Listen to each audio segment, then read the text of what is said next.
This series is called Conversations with Mom. It's conversations that I have with my mom, Marie Kunkler. I am so proud to have her as part of this series. She offers so much wisdom, so much connection to the universe. So come on, join in. So happy you're here.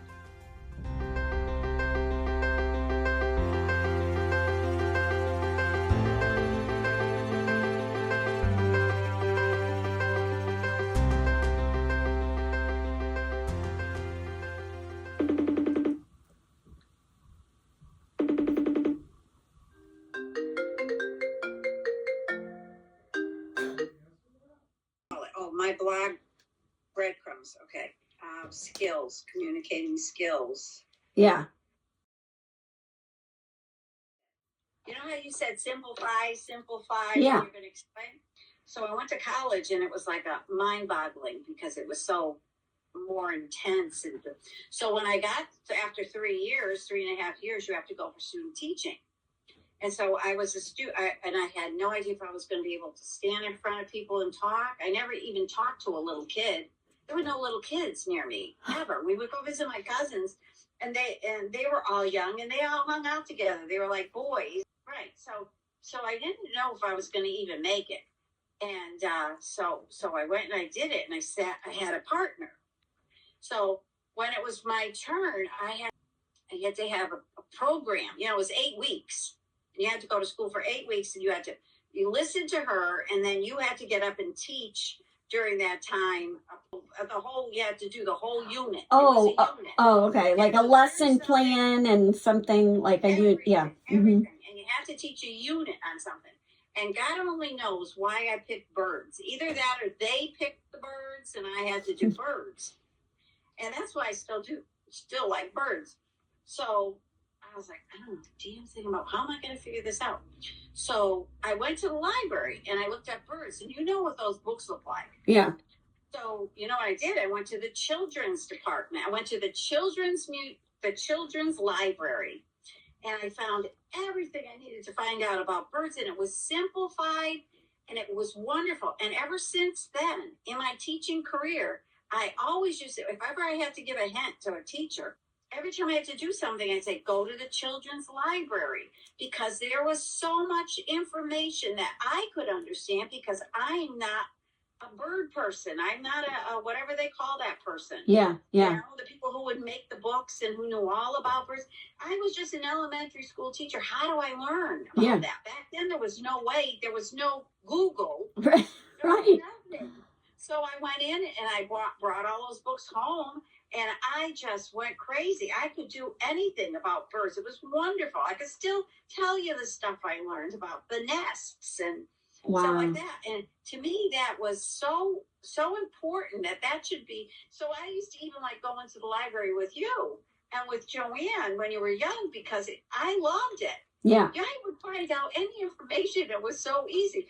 And that's kind of what you're saying to people, is that, you know, you come in at a level that you have no knowledge. But it's that book smart mentality. This is what I studied. This is what, this patient or this person, this is what they're saying. Oh, this is what I need to do. This is what I need to tell them to do. But it would be really cool if, like in my example, because I was talking about my x-ray and how there's like a whole page of notes, and I was looking and I'm thinking, oh my God, this is so terrible. And what does this mean? I don't even know what this word means. And even like today, we're Googling words just to figure it out and like piecing it together like a puzzle to try to come up with a story that would make sense for me, that helps me to not freak out. But it's interesting how you have to go down to the very, very basic. Yeah. In order to even start learning. Now, even after I learned the very, very basic, I still don't know all the stuff that all these bird people do. Right. Yeah. I'm just saying. But you can start somewhere. I love that. But it's a balance of talking at a child's level and not being condescending. Right. Oh, that's definitely a skill. Yeah. That is a skill. And I learned that as a teacher. And whenever I talk, well, it was funny because when I was teaching kindergarten, it was easy to do that.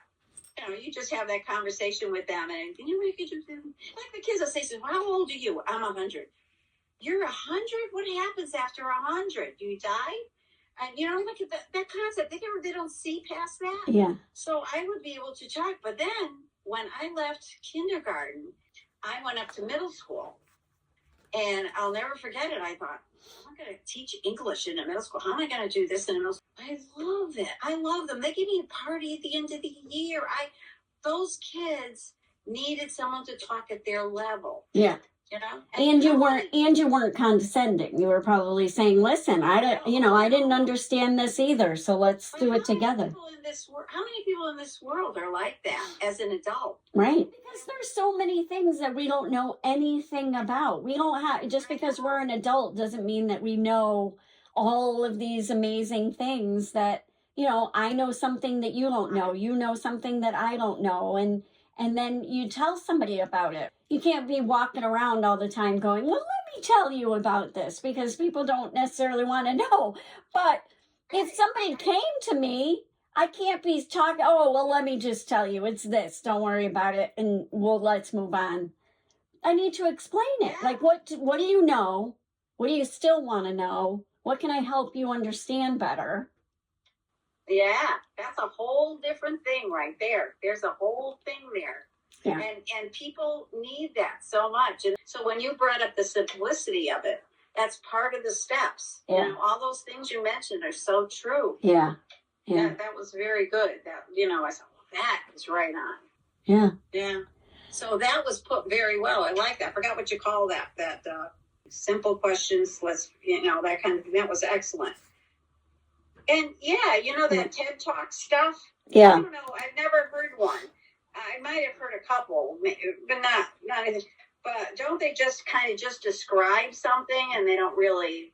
Yeah. So with a TED Talk, you have just a certain amount of time, and you're just supposed to hit the high notes of whatever it is that you're talking about, and it's supposed to be really interesting and engaging, but then you're done. That's it.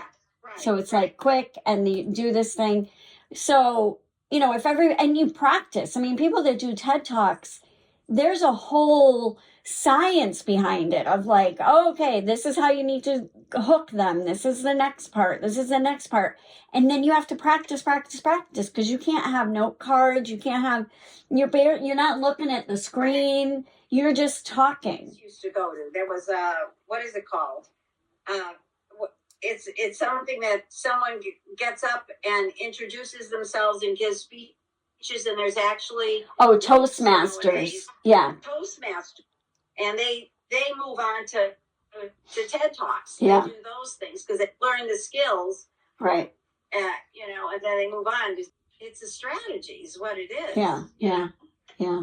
So maybe everybody should get that training before they go into their profession. Like you said, I think this is going to be a different world coming up, and there's probably going to be a bigger need for people to have these skills, to come out of school being able to relate to other people, to have empathy, to be able to listen, to be able to teach about something, to have a real conversation about something that's important, and to give someone a strategy that matches their lifestyle that they actually understand, and all of those things. And those are the real life kind of things. It's like the water cooler thing. Now that everybody left the office, there's no water cooler time where people can sit around the water cooler and say, "Okay, so did you see what he did? He didn't even bother to do da da da da da." Yeah. And most of the time they talked about other people. I don't know. I never had a water cooler thing.